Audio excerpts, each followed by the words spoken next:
honest. You ready to do this, baby? I was born ready.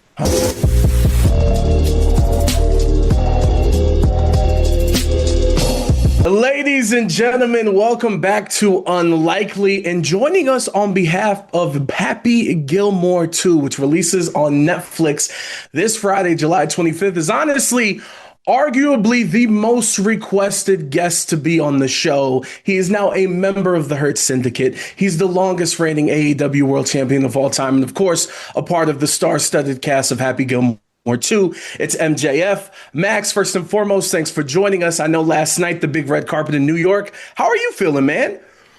Adrian, I've never been better. All right, look, the MJF money train is rolling, and it's rolling good, and there's a whole lot of gravy on it. I'm having a great time. The movie ruled. It was funny as all hell. I got to hang out with some great people, some people that I now pretty much consider family, being the Gilmores. And I got to meet some new people too that I really enjoyed talking to, and I just had fun, man. It was a really special night, and it was the first time I'd ever seen the movie. And man, is it funny. I'm really excited for everybody to watch this on July 25th, truly. And before we get into this movie, I need some help from you, Max. So listen, there's been a few times where I've had family over on Wednesday night, and of course, Dynamite's been on. And my aunt, a couple times when you've been on the screen, actually has stopped me and gone, "Hey, who's that?" and points to you. Do you exactly know what that means? Who's that? What that means is I have something called it, which everybody else in my locker room, unfortunately, does not have. That is why Tony Khan pays me the big bucks. That is why I got picked to be a Gilmore boy. That is what it is. It's when you have to stop what you're doing, look at the screen and go, what's this all about? And that's something I'm very proud that I have. And let me piggyback off of that. What exactly does it mean to be Maxwell Jacob Friedman, in your opinion? Well, if this was AEW Dynamite, I'd say it means I'm better than you and you know it. But since right now I'm on a beautiful couch in the Netflix headquarters in NY-Dub, I think what it means is just busting your ass and manifesting your dreams. And I feel like since I was a kid, if I see something that I want, a lot of people are like, "Oh man, that'd be cool." And they leave it at that. It's just not how I operate. If I want something, I get it by any means necessary, and I sprint for it 110%. I feel like for some reason, my generation, not so much the generation under me, but definitely my generation, there was almost like this uncool factor of what people would deem as try hard. Call me a tried hard then, because I've tried hard in everything that I've done forever. And it's afforded me some incredibly humbling experiences. And I can't think of an experience that's more humbling than being able to not only interact with Adam Sandler, but to be a part of the most insanely epic comedy of all time in the Happy Gilmore sphere. And I brought up the star-studded cast that you are doing this movie alongside. So I'm curious, if I have to pin it down to one day, what was your favorite day on the set? Favorite day on the set is really hard, but one of the coolest moments, I actually brought this up in another interview, was I love insult comedy. Shocking. And one of my favorite insult comedians of all time is Rob Smigel, who is obviously the puppeteer for Triumph, the insult comic dog. And getting to work with him and shoot with him and finding out that he was an MJF fan, and his son's a really big MJF fan, and he had me record a video for his son. So it was just a cool, moment, because I remember being 11 watching YouTube compilations of this dude. Obviously, the other answer could be Sandler or the millions of other epic cameos in this movie with people that killed it that I've been growing up looking up to. But that one specifically really hit home with me. It was really cool. No, it's an amazing thing. And you talk about working with Adam Sandler. I'm curious, was there anything, whether it's surprised you or that you picked up on when it comes to his work ethic and him being around the set? They say never meet your heroes, and I've met a couple, and a lot of them have let me down. Adam is not one of them. He is as advertised. He is the most down-to-earth, the most talented. He's a quarterback, the best fake data boy could ask for. He rules, dude. Truly rules. Sounds like he could be a member of the Hurt Syndicate one day. We'll have to see. Absolutely. Do you feel like it's easier to work off of a crowd obviously at a wrestling event or working off the energy of everyone on set and the actors when you're doing the scene? I'd say it's easier with a crowd because you have the instant gratification of knowing what they're thinking. You know, you can film a whole entire movie and be like, I think this is good. You know what I mean? And like, for me, sitting in that premiere, in my heart of hearts, I was like, everything we're doing is so funny. I just hope everybody else feels that way. And people are like literally dying laughing, including me. So I'd say that's a major difference. But another major difference in the opposite route, where I think wrestling is harder than acting in some ways, is wrestling is live with no net. And acting, you get takes over and over and over and over and over again. You get multiple stabs at it. So Was that a weird transition of being like, oh, we can do this over again? no, it was exhilarating for me. My whole life, I've gotten one take since I was 18. So to be like, hold on a second, I can do this. I can do this multiple times, multiple different ways. It was really rad, man, and so fun. And I think it's really cool. You're joining this echelon of obviously the transition from wrestling into acting. Whether you talk about Batista, The Rock, you talk about John Cena, and obviously you were a part of the Iron Claw. I think one of the cool moments, the red carpet, you had a moment with John Cena where he came over and talked to you, and I know some people filmed it. Obviously, I don't want the, hey, what did he tell you, any of that, but just to have that conversation, how much did that mean to you? Talk about it, I suppose, stays between us, but what I will say is he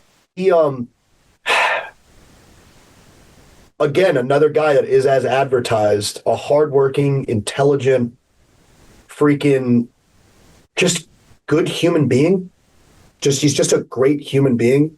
And every time I've talked to him, I've come away from it feeling like I either A, learned something, or B, learned something in the sense of like, this is what I should aspire to be like inside the ring, outside of the ring. I mean, this dude was a fathead on my wall growing up, you know?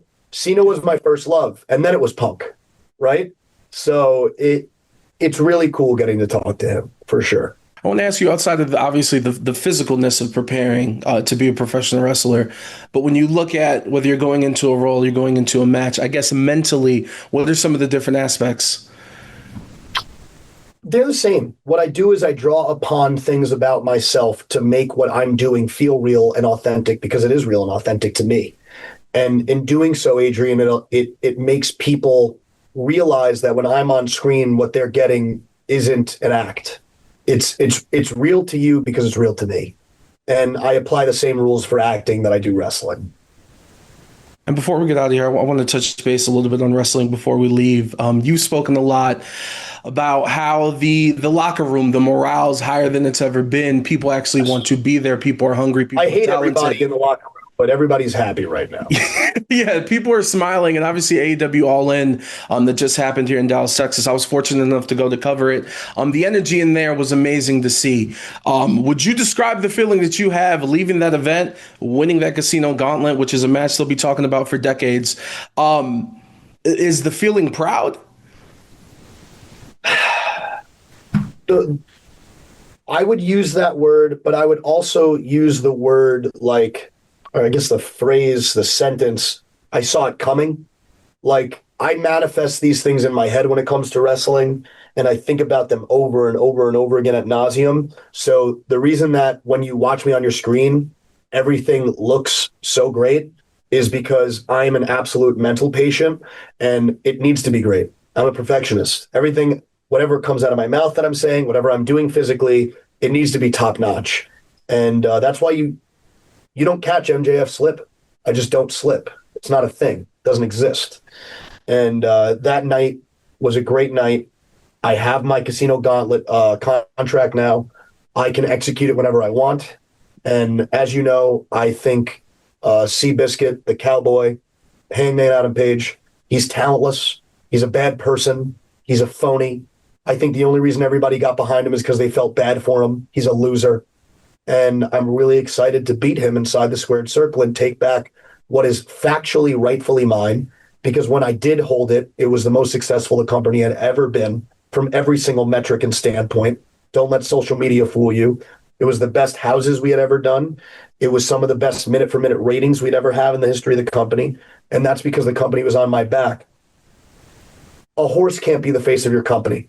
I said it at the very first pay-per-view in the history of our company to Hangman Adam Page. You can't have a horse be the face of your company. What you need is a beautiful man with a beautiful Burberry scarf, and you're looking at him.